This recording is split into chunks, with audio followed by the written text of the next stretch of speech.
بسم اللہ الرحمن الرحیم الحمد للہ وکفا وسلام علی عبادہ الذین اصطفیٰ اما بعد اسلامی نظام قضاء کے لیکچر سیریز کا یہ تیسرا لیکچر ہے جس میں آج تحکیم کے بارے میں گفتگو کی جائے گی۔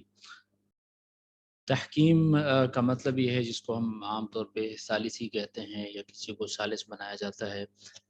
اور وہ فریقین کے درمیان فیصلہ کرتا ہے تو اس کو تحکیم کہتے ہیں، آربیٹریشن جس کو کہتے ہیں، اور آؤٹ آف کورٹ سیٹلمنٹ کا یہ ایک اہم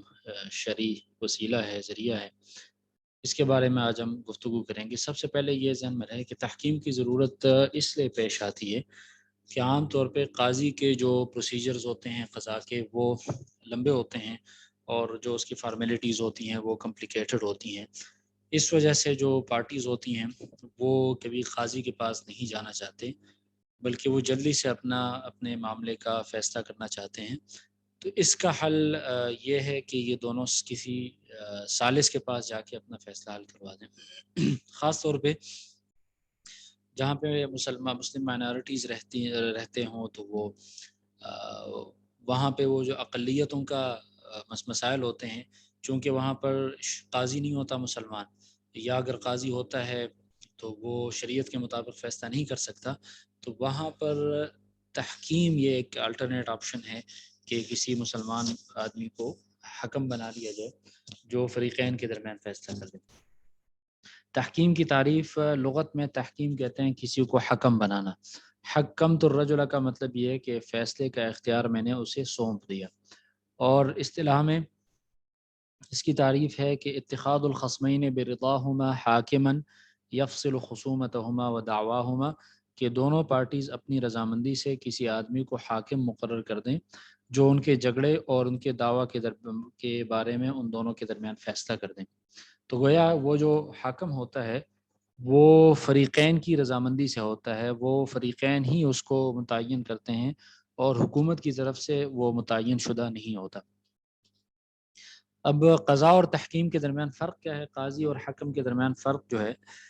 وہ کئی طرح سے ہیں۔ جیسے سب سے پہلا فرق یہ ہے کہ قاضی جو ہوتا ہے وہ حکومت کی طرف سے ایک نوکر ہوتا ہے، حکومت کی طرف سے ملازم ہوتا ہے، اس لیے وہ یہ انکار نہیں کر سکتا کہ میں فیصلہ نہیں کرتا، میں فریقین کے درمیان فیصلہ نہیں کرتا، یا وہ مطلقاً فیصلے کرنے سے انکار کر دے تو حکومت اس کو مجبور کر سکتی ہے، اس لیے کہ اس کو فیصلے کرنے کے لیے ہی ہائر کیا گیا ہے۔ جبکہ حکم کسی بھی موقع پر انکار کر سکتا ہے، وہ اس کو مجبور نہیں کیا جا سکتا کہ آپ نے لازماً یہ فیصلہ کرنا ہے۔ دوسرا فرق یہ ہے کہ اگر کوئی ایک فریق قاضی کے پاس چلا جائے، دو فریقین میں جھگڑا ہو اور ایک فریق قاضی کے پاس چلا جائے، تو جو دوسرا فریق ہے اس پر لازم ہے کہ وہ جا کے قاضی کے پاس چلا جائے اور اپنا جواب دائر کر دے، اور یا وہ بات مان لے یا اس کا انکار کرے اور شواہد پیش کر دیں، ورنہ اگر یہ نہیں جائے گا تو قاضی اس کے خلاف فیصلہ کر دے گا، یک طرفہ فیصلہ کر دے گا اس کے خلاف۔ جبکہ تحکیم جو ہے، تحکیم میں ایسا نہیں ہوتا۔ تحکیم میں اگر ایک پارٹی کسی کو حکم بنا لے تو ضروری نہیں ہے دوسرے پارٹی کا کہ وہ بھی اسی کو حکم بنا لے، جب تک کہ دونوں نے رضامندی کا اظہار نہ کیا ہو تو دوسری پارٹی کو مجبور نہیں کیا جا سکتا، اور یک طرفہ فیصلہ بھی نہیں ہو سکتا جب تک دوسرے فریق کا موقف نہ سن لے حکم۔ تیسرا فرق یہ ہے کہ قاضی کا فیصلہ دونوں پر بائنڈنگ ہوتا ہے اور ان کا دونوں فریقین کو مجبور کیا جائے گا کہ قاضی کے فیصلے کو وہ تسلیم کر دیں اور اس کو امپلیمنٹ کر دیں۔ جبکہ حکم کا جو فیصلہ ہے اس میں اختلاف ہے، اس کے مختلف سٹیجز ہوتے ہیں، ہر ایک سٹیج میں مختلف حکم ہے جو آگے آ رہا ہے۔ چوتھا فرق یہ ہے کہ قاضی کے پاس اصولی طور پہ تمام معاملات کو دینے کے اختیار ہے، الا کہ اس کی جورسڈکشن کو لمیٹڈ کر دیا جائے، کہ مثال کے طور پہ وہ فیملی میٹرز نہیں سن سکتا، یا حدود و قصاص سے متعلق میٹرز نہیں سن سکتا، یا ایسے میٹرز نہیں سن سکتا جس میں ڈیتھ پینالٹی ہو، یا جس میں 25 سال قید ہو، یا جس میں 2 لاکھ سے اوپر جرمانہ ہو۔ اس طرح کی وہ حد بندی کی جا سکتی ہے، لیکن بنیادی طور پہ قاضی کے پاس یہ اختیار ہوتا ہے کہ وہ کوئی بھی کیس سن لے۔ چنانچہ اگر حکومت اس کو قصاص اور دیات سے متعلق کیسز اس کو اسائن کر دے تو وہ بھی سن سکتا ہے، جبکہ حکم جو ہے وہ قصاص اور دیت سے متعلق معاملات نہیں سن سکتا۔ آخری فرق یہ ہے کہ قاضی کی جو ولایت ہوتی ہے وہ عام ہوتی ہے، چنانچہ وہ فریقین کے علاوہ دوسرے آدمی کو بھی متعدی ہوتی ہے۔ اور حکم کی جو ولایت ہے وہ دوسرے آدمی کو متعدی نہیں ہوتی۔ اس کی مثال کیا ہے؟ مثال یہ ہے کہ فرض کریں اگر زید نے خالد پر دعویٰ دائر کر دیا قتل کا، کہ اس خالد نے میرے بیٹے کو قتل کیا ہے، اور زید نے وہ دعویٰ ثابت کر دیا اور خالد جو ہے وہ قاتل ڈکلیئر کر دیا گیا، اور خالد کے ذمے دیت واجب کر دی گئی۔ تو اب دیت تو خالد کے ذمہ واجب کر دی گئی ہے، لیکن یہ دیت عاقلہ جو کہ خالد کے اہل خاندان اور جو اس کے برادری کے لوگ ہوتے ہیں خالد سمیت، وہ سارے کے سارے مشترکہ طور پہ امداد باہمی کے اصول کے تحت سارے کے سارے وہ دیت پے کرتے ہیں۔ تو اب یہاں فیصلہ خالد کے خلاف ہوا ہے، لیکن اس کا اثر اس کے برادری کے لوگوں پر بھی پڑ رہا ہے۔ جبکہ حکم میں، تحکیم میں کوئی بھی ایسا فیصلہ جب کیا جاتا ہے، قصاص میں تو فیصلہ کر ہی نہیں سکتا، لیکن کوئی بھی ایسا فیصلہ جس کا کسی تیسرے فریق پر بھی اثر پڑے، تو تیسرے فریق پر اس کا کوئی اثر نہیں پڑ سکتا، صرف فریقین تک اس کا اثر وہ محدود رہے گا، اس سے کہ فریقین کے علاوہ تیسرے آدمی نے تو اس کو حکم مانا ہی نہیں ہے، حکم بنایا نہیں ہے، اس وجہ سے اس کی ولایت فریقین کے علاوہ کسی اور شخص کی طرف متعدی نہیں ہوتی۔ اب تحکیم کی مشروعیت کے دلائل کیا ہیں؟ قرآن و حدیث سے اس کے دلائل یہ ہیں کہ سب سے پہلے تمام فقہا کا اس پر اتفاق ہے کہ تحکیم ایک مشروع طریقہ ہے اور اس کے ذریعے جھگڑوں کا فیصلہ کیا جا سکتا ہے۔ امام شافعی رحمۃ اللہ علیہ سے ایک روایت یہ ہے کہ ایسی جگہیں جہاں پر پہلے سے قاضی موجود ہو تو وہاں پر تحکیم کی اجازت نہیں ہے، اس لیے کہ یہ قاضی کہ اس میں کام میں دخل اندازی ہے اور فیصلے کرنا یہ قاضی کا کام ہے، جبکہ دیگر فقہا کہتے ہیں کہ فرماتے ہیں یہ بھی امام شافعی کا ایک قول ہے، ورنہ ان کا مشہور قول یہی ہے کہ تحکیم ایک جائز طریقہ ہے اور اس میں کسی کا اختلاف نہیں ہے۔ اس کی تحکیم کی مشروعیت پر سب سے پہلے تو قرآن مجید کی دلیل ہے کہ جس میں کہا گیا ہے کہ اگر میاں بیوی کے درمیان جھگڑا ہو جائے اور وہ گھر میں حل نہ ہو سکے تو قاضی کے پاس لے جانے سے پہلے دونوں شوہر کے خاندان میں سے ایک حکم بنا لیا جائے اور بیوی کے خاندان میں سے بھی ایک حکم بنا لیا جائے، اور ان دونوں حکمین کو معاملے کا اختیار دے دیا جائے تاکہ یہ ان دونوں کے درمیان فیصلہ کر دیں۔ تو اس میں پھر آگے اختلافات ہیں کافی کہ یہ اس حکمین کا کیا دائرہ کار ہے، کیا وہ ان دونوں کے درمیان جدائی بھی کر سکتے ہیں یا صرف صلح کر سکتے ہیں، لیکن اتنی بات واضح ہے کہ تحکیم کی اجازت دی گئی ہے کہ دو آدمیوں کو حکم بنا لیں۔ اسی طرح حدیث سے حضور اکرم صلی اللہ علیہ وسلم کے پاس حضرت ابو شریح آئے، حضور نے ان سے پوچھا کہ آپ کیا کرتے ہیں بات چیت میں، انہوں نے یہ بھی کہا کہ میرے قوم میں جب بھی کسی معاملے میں اختلاف جھگڑا ہوتا ہے تو وہ میرے پاس آتے ہیں، میں ان دونوں کے درمیان فیصلہ کرتا ہوں جس پہ فریقین راضی ہو جاتے ہیں۔ تو حضور صلی اللہ علیہ وسلم نے اس کی تعریف فرمائی کہ ما احسن ھذا، کیا ہی اچھی پریکٹس ہے، گویا اس کی تصویب اور توثیق فرمائی، تو پتہ چلتا ہے اس سے کہ تحکیم ایک جائز طریقہ ہے۔ اور حضور صلی اللہ علیہ وسلم نے خود بنو قریظہ کے معاملے میں جب اس کے بعد محاصرے کے بعد جب انہوں نے کہا کہ آپ جو فیصلہ کر دیں اس کو ہم مانتے ہیں، تو اس میں جو ثالث مقرر کیا گیا تھا وہ حضرت سعد بن معاذ رضی اللہ عنہ کو ثالث بنایا گیا تھا دونوں فریقین کی طرف سے، اور انہوں نے جو فیصلہ کیا تھا اسی کو پھر بعد میں نافذ کیا گیا تھا۔ اس کے علاوہ دیگر بھی صحابہ کرام کے ایسے واقعات ہیں جس سے پتہ چلتا ہے کہ تحکیم جائز ہے۔ چنانچہ ایک دفعہ عمرو بن العاص اور ابی بن کعب رضی اللہ عنہ کے درمیان کوئی معاملہ پیش آیا تھا، تو حضرت عمر رضی اللہ عنہ اور ابی بن کعب رضی اللہ عنہ کے درمیان کوئی جھگڑا پیش آیا تھا، تو انہوں نے زید بن ثابت کو اس معاملے میں حکم بنایا تھا۔ اسی طرح حضرت عثمان اور حضرت طلحہ رضی اللہ عنہما نے جبیر بن مطعم کو کسی معاملے میں حکم بنایا تھا۔ تو ان تمام واقعات سے پتہ چلتا ہے کہ تحکیم جائز ہے، اور تحکیم کا وہ انکار جو ہے وہ صرف ایک واقعہ جو تاریخ میں آتا ہے کہ جب حضرت علی رضی اللہ عنہ حضرت معاویہ رضی اللہ عنہ کے درمیان حکمین مقرر کیے گئے تھے، جس پر خوارج نے فتنہ کھڑا کیا تھا، جس میں پھر حضرت عبداللہ بن عباس رضی اللہ عنہ نے خوارج کو قائل کرنے کے لیے جو دلائل بتلائے تھے، اس میں یہ قرآن مجید کی آیت بھی تھی کہ جب میاں بیوی کے معاملات میں حکم بنایا جا سکتا ہے تو مسلمانوں کے اجتماعی معاملات میں کیسے کسی کو حکم نہیں بنایا جا سکتا۔ بہرحال وہ تفصیلی تاریخی واقعہ ہے۔ تو ان واقعات سے پتہ چلتا ہے کہ حکم مقرر کرنا جائز ہے۔ پھر اس حکم کے اندر شرائط کیا ہونی چاہیے؟ تو بعض حضرات تو یہ کہتے ہیں کہ حکم کے اندر وہی شرائط ہونی چاہیے جو قاضی میں ہونے چاہیے۔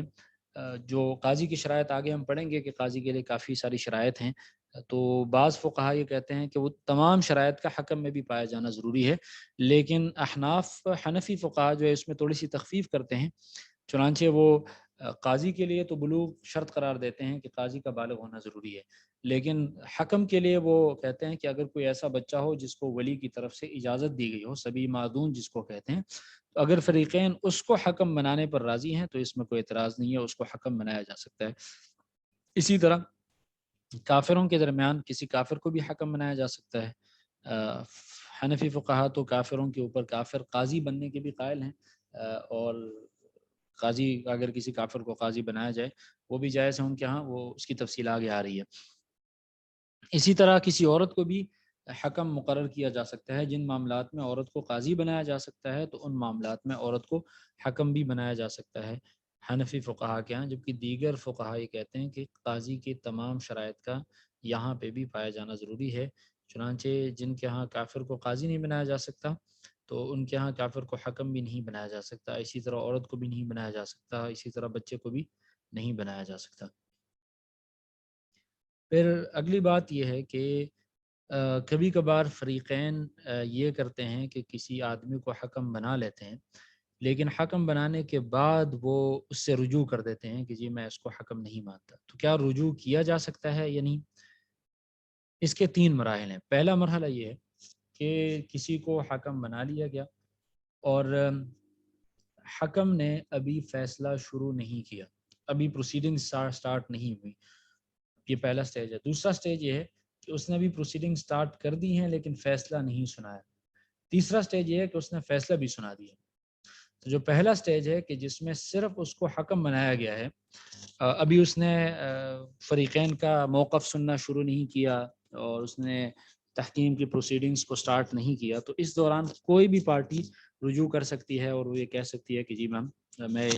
اس کو حکم نہیں مانتا۔ جیسے کہ اگر کوئی آدمی کسی کو وکیل بنا دے، وکیل بالبیع بنا دے کہ آپ میری طرف سے یہ چیز بیچ دیں، اور اس نے ابھی اس کو بیچنا سٹارٹ نہیں کیا، اس نے تصرفات شروع نہیں کیے، تو اس دوران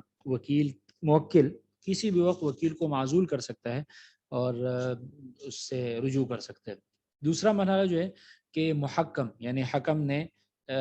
حکم شروع کیا ہو، بعد شروع المحکم فی الحکم، کہ اس ثالث نے ابھی فیصلہ شروع کر دیا ہو۔ فیصلہ کا مطلب یہ ہے کہ اس نے پروسیڈنگز کو سٹارٹ کر دیا ہو، فریقین کے بیانات قلم بند ہو گئے ہوں، گواہ پیش ہو گئے ہوں، یا کسی ایک کا بیان قلم بند کیا ہو، یعنی اس نے سٹارٹ کر لیا۔ اس دوران فقہا کی 2 آراء ہیں۔ پہلی رائے یہ ہے کہ اس دوران اس ایسے مرحلے پر بھی رجوع جائز ہے، اس لیے کہ ابھی تک فیصلہ تو نہیں ہو گیا، تو اس لیے یہ بالکل ایسا ہے کہ جیسے اس نے فیصلہ کرنا شروع ہی نہیں کیا پہلے مرحلے کی طرح، تو اس دوران رجوع کیا جا سکتا ہے، اور یہی قول بظاہر راجح بھی ہے، اس لیے کہ ابھی تک تو فیصلہ ہوا نہیں ہے، تو اس لیے وہ رجوع کر سکتے ہیں۔ دوسرا قول یہ ہے کہ نہیں، اس دوران بھی رجوع نہیں کیا جا سکتا۔ وجہ اس کی یہ ہے کہ پھر تو تحکیم کا فائدہ ہی ختم ہو جائے گا، اس لیے کہ دونوں پارٹیز میں سے جیسی ہی اس کو اندازہ ہو جائے کہ یہ حکم میرے خلاف فیصلہ صادر کر رہا ہے، تو پھر وہ رجوع کر لے گا، تو اس لیے ایسے وقت میں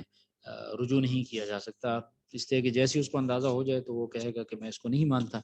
لیکن بہرحال یہ بھی کیا جا سکتا ہے کہ فریقین اس بات پر راضی ہو جائیں کہ ہم اس کو حکم بناتے ہیں اور ہم میں سے کوئی بھی اس سے رجوع نہیں کرے گا، تو اس ایسی صورتحال میں پھر وہ فیصلہ بائنڈنگ ہوگا، اس میں سے کوئی بھی رجوع نہیں کر سکتا۔ تیسرا سٹیج یہ ہے کہ حکم نے اپنا فیصلہ صادر کر دیا۔ اس صورت میں فیصلہ صادر کر لینے کے بعد کیا فریقین پر اس کا ماننا لازم ہے؟ اکثر فقہا کی رائے یہ ہے کہ فریقین پر وہ فیصلہ ماننا لازم ہے، اس کو امپلیمنٹ کیا جائے گا، وہ فیصلہ ان پر بائنڈنگ ہے، اور اگر ان دونوں میں سے کوئی پارٹی نہیں مانتی تو کورٹ کے تھرو وہ فیصلہ نافذ کیا جائے گا۔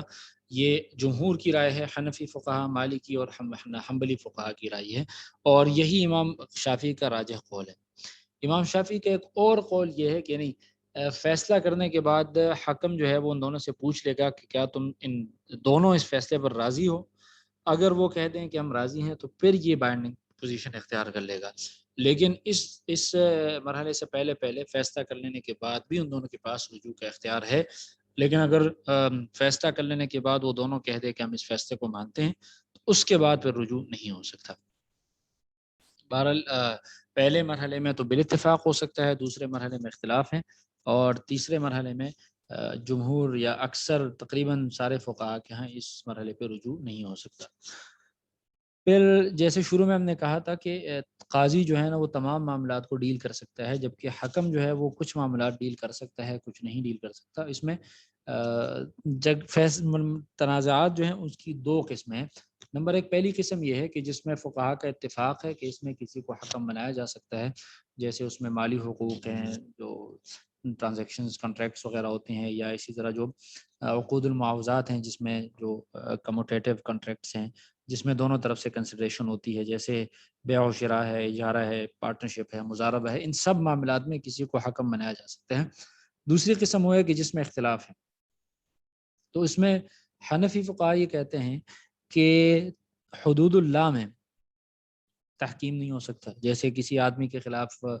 وہ شراب نوشی کا دعویٰ پیش کر دیا جائے، یا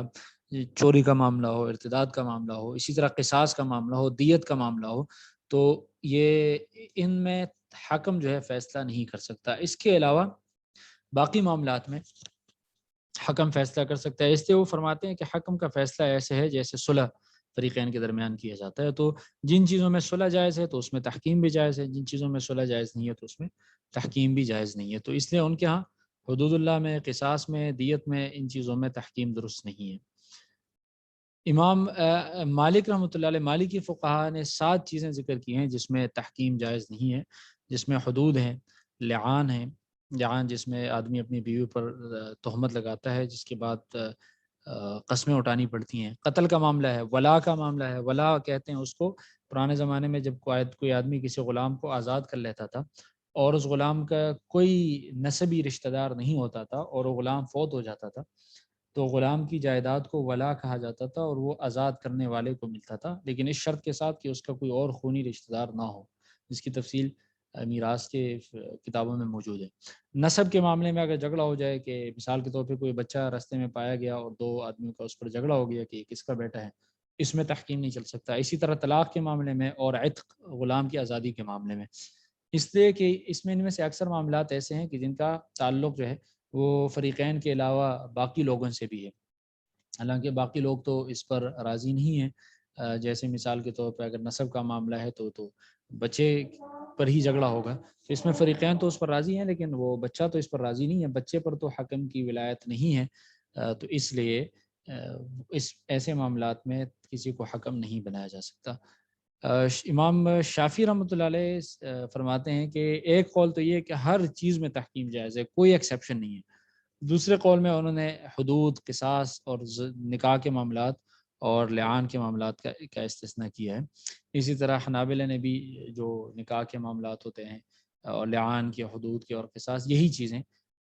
یعنی یوں سمجھے کہ حنابلہ کی بھی ایک رائے یہی ہے جو امام شافعی کی ہے، اور دوسری رائے بھی بالکل امام شافعی رحمۃ اللہ علیہ کی طرح ان سے بھی 2 قول ہیں۔ ایک قول یہ ہے کہ ہر چیز میں تحکیم درست ہے، اور دوسرا قول یہ ہے کہ ان 4 چیزوں میں تحکیم درست نہیں ہے۔ خلاصہ یہ ہو گیا کہ مالی معاملات اور ان میں تو سب کے ہاں تحکیم درست ہے، باقی جو حدود، قصاص، نکاح، طلاق وغیرہ یہ معاملات ہیں اس میں اختلاف ہیں۔ حنفی فقہا جو ہے وہ صرف حدود اور قصاص کا استثناء کرتے ہیں، اور باقی فقہا جو ہیں وہ ان میں سے بہت ساری دیگر چیزوں کا بھی استثناء کرتے ہیں جس کو ہم نے یہاں پہ ذکر کیا۔ اگلی بات پھر یہ ہے کہ حکم فیصلہ کس چیز کے مطابق کرے گا، تو اس کا جواب یہ ہے کہ حکم جو ہے بالکل قاضی کی طرح ہی ہے۔ جس طرح قاضی فریقین کے بیانات کو سنتا ہے، اس کے بعد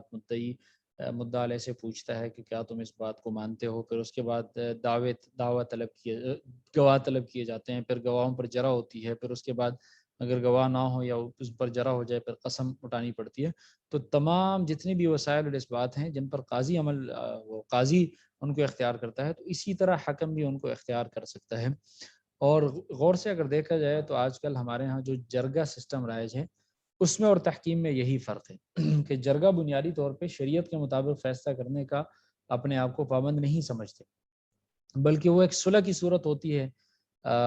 دونوں کے درمیان صلح، کچھ لو اور کچھ دو کی بنیاد پر صلح کر دی جاتی ہے، یا وہ علاقائی رسم و رواج کے مطابق فیصلے ہوتے ہیں، اور علاقائی رسم و رواج کا شریعت سے ہم آہنگ ہونا کوئی ضروری تو نہیں ہے، یعنی ایسا تو نہیں ہے کہ وہ سارے شریعت سے ہم آہنگ ہوں گے، اس لیے کبھی کبھار جرگوں کے فیصلے انتہائی مضحکہ خیز اور خلاف شریعت ہوتے ہیں، خاص طور پہ جس میں کوئی جس جیسے سورا کی رسم ہوتی ہے یا کوئی اور دیگر رسومات جن میں علاقائی رسم و رواج کے مطابق فیصلہ کر دیا جاتا ہے، یا قاتل کے اس میں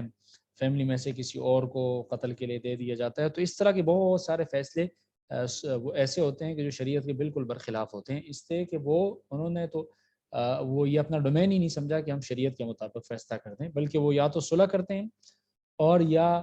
علاقائی رسم و رواج کے مطابق فیصلہ کرتے ہیں۔ تو حکم جو ہوتا ہے، حکم پہلے ان سے پوچھے گا فریقین سے کہ کیا تم کسی چیز پر راضی ہو سکتے ہو صلح، اگر وہ کچھ صلح کرنے کے لیے راضی ہیں تو پھر حکم بھی صلح کر سکتا ہے بالکل جرگے والوں کی طرح، لیکن اگر وہ کہتے ہیں کہ جی ہم صلح کرنے پر راضی نہیں ہیں، ہمارے درمیان فیصلہ کریں، تو پھر حکم ان کے درمیان شریعت کے مطابق فیصلہ کرے گا، علاقائی رسم و رواج کے مطابق نہیں بلکہ شریعت کے مطابق فیصلہ کرے گا۔ وہ پھر یہ نہیں کرے گا کہ کسی نے اگر کسی دوسرے پر زمین کا دعویٰ دائر کر دیا تو حکم کہہ دے کہ جی زمین 10 کنال ہے تو آپ اس کو 1 کنال دے دیں اور معاملہ ختم کر دیں۔ اگر صلح وہ دونوں اس پر راضی ہیں پھر تو مسئلہ نہیں ہے، لیکن اگر راضی نہیں ہے تو پھر حکم یہ فیصلہ کرے گا کہ یہ زمین کس کی ہے،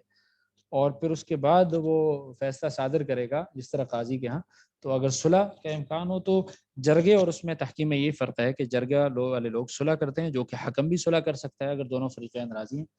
پھر دوسرا جرگہ جو ہوتے ہیں وہ شریعت کے مطابق فیصلہ کرنے کا اپنے آپ کو پابند نہیں سمجھتے، بلکہ علاقائی رسم و رواج کو دیکھتے ہیں، کیونکہ حکم کا شریعت کے مطابق فیصلہ کرنا ضروری ہے۔ پھر اس کے فیصلے کو امپلیمنٹ کس طرح کیا جائے گا؟ جیسے ہم نے کہا کہ تیسرے مرحلے میں وہ فیصلہ بائنڈنگ ہو جاتا ہے، تو اگر حکم نے فیصلہ کر دیا، زید اور خالد کے درمیان جھگڑا تھا، حکم نے فیصلہ کر دیا لیکن اب خالد کہتا ہے کہ میں نہیں مانتا، حالانکہ یہ فیصلہ تو بائنڈنگ ہے، تو اس صورت میں اگر دونوں راضی ہیں تو فیصلے کو نافذ کر دیا جائے گا، لیکن اگر ان میں سے کوئی اور راضی نہیں ہے، کوئی بھی فریق، پھر اس فیصلے کو قاضی کے پاس لے جایا جائے گا۔ قاضی کے پاس وہ دوسرا فریق چلا جائے گا کہ ہمارے درمیان یہ فیصلہ ہوا ہے لیکن یہ نہیں مانتا، تو پھر قاضی کیا کرے گا؟ قاضی فیصلے کو دیکھ لے گا، اگر قاضی اس کو شریعت کے مطابق سمجھتا ہے تو قاضی اس کو امپلیمنٹ کروا دے گا اسی سابقہ فیصلے کو، اور اگر قاضی اس کو خلاف شریعت سمجھتا ہے تو قاضی کے پاس اختیار ہے کہ وہ حکم کا فیصلہ توڑ دے اور نیا فیصلہ صادر کر دے۔ تو چونکہ حکم کے پاس کوئی اتھارٹی نہیں ہوتی، تو اگر حکم کا فیصلہ ماننے سے کوئی بھی فریق انکار کر دے تو آخر میں قاضی کے پاس ہی آنا پڑے گا، اور قاضی اس کو یا امپلیمنٹ کروا سکتا ہے یا اس کو فیصلے کو ختم کر سکتا ہے۔ پھر کیا قاضی کے پاس حکم کا فیصلہ ختم کرنے کا اختیار ہے؟ تو جیسے ہم نے پیچھے ذکر کیا کہ اس کو ختم بھی کر سکتا ہے، تو یہ ذہن میں رہے کہ جس طرح قاضی کا فیصلہ ختم کرنے کا اختیار دوسرے قاضی کے پاس ہوتا ہے یا نہیں ہوتا، اس میں یہ بات ہے جس کو نقد کہتے ہیں، نقد الحکم۔ تو نہ قاضی کا فیصلہ توڑنے کا جو حکم ہے وہ یہی ہے کہ اگر قاضی کا فیصلہ شریعت کے مطابق ہو تو اس کو دوسرا قاضی نہیں توڑ سکتا، اگر اس کا فیصلہ شریعت کے خلاف ہو تو قاضی اس کو توڑ سکتا ہے۔ اسی طرح حکم کا فیصلہ بھی ہے کہ حکم کا فیصلہ اگر شریعت کے مطابق ہو تو قاضی اس کو نہیں توڑ سکتا، اگر شریعت کے خلاف ہو تو قاضی اس فیصلے کو توڑ سکتا ہے۔ لیکن حنفی فقہا نے یہاں پر ایک اور باریک بات کی ہے، وہ یہ ہے کہ اگر مثال کے طور پہ ایک شافعی قاضی نے کوئی فیصلہ کر دیا اور وہ فیصلہ حنفی قاضی کے پاس آیا، تو حنفی قاضی صرف اس بنیاد پہ وہ فیصلہ نہیں توڑ سکتا کہ چونکہ یہ فقہ حنفی کے خلاف ہے، یہ فقہ شافعی کے مطابق فیصلہ کیا گیا ہے، اس لیے کہ بے شک وہ قاضی فقہ حنفی کا قائل ہوں، لیکن جب پہلے ایک دفعہ فقہ شافعی کے مطابق فیصلہ ہو چکا ہے تو جس طرح کہا جاتا ہے کہ قاضی کا فیصلہ رافع للخلاف ہوتا ہے، اس سے اختلاف اٹھ جاتا ہے، تو ایسی صورت میں قاضی اس فیصلے کو صرف اس وجہ سے کہ وہ اس کی رائے کے خلاف ہے وہ نہیں توڑ سکتا، جب تک ایسا نہ ہو کہ وہ بالکل خلاف شریعت نہ ہو۔ جبکہ حکم کا جو فیصلہ ہے، حکم کا فیصلہ جو ہے اگر خلاف شریعت ہو تب بھی اس کو توڑ سکتا ہے، اور اگر قاضی کی رائے کے خلاف ہو تب بھی قاضی کے پاس اختیار ہے کہ وہ بے شک وہ کسی فقہی مسلک کے مطابق ہو، لیکن قاضی یہ سمجھتا ہے کہ یہ فیصلہ اس مسلک کے مطابق ہونا چاہیے، تو قاضی کے پاس جو اتھارٹی ہے وہ حکم سے زیادہ ہے، اس لیے ایسی صورت میں قاضی وہ فیصلہ صرف اس بنیاد پر کہ وہ چونکہ قاضی کی رائے کے خلاف ہے اس کو بھی توڑ سکتا ہے، اس لیے کہ قاضی جب قاضی کی رائے کو توڑتا ہے تو اس کے لیے ضروری ہے کہ کوئی ایسے گراؤنڈز ہوں خلاف شریعت ہو، صرف اس بنیاد پہ کہ وہ اس کا قائل نہیں ہے اس بنیاد پہ نہیں توڑ سکتا. لیکن جبکہ حکم کا فیصلہ وہ فرماتے ہیں کہ حکم کا فیصلہ صرف اس بنیاد پہ بھی حکم کا فیصلہ توڑا جا سکتا ہے کہ وہ قاضی اس موقف کا قائل نہیں ہے یا اس کو راجح نہیں سمجھتا، تو اس صورت میں قاضی اس کو توڑ سکتا ہے. تو یہ تحکیم سے متعلق جو ضروری تفصیلات تھی وہ ہم نے پڑھ لی. پھر دیگر جو اس میں کافی ساری تفصیلات اور بھی ہیں جو قضاء سے متعلق کتابوں میں موجود ہیں. وآخر دعوانا ان الحمد للہ رب العالمین.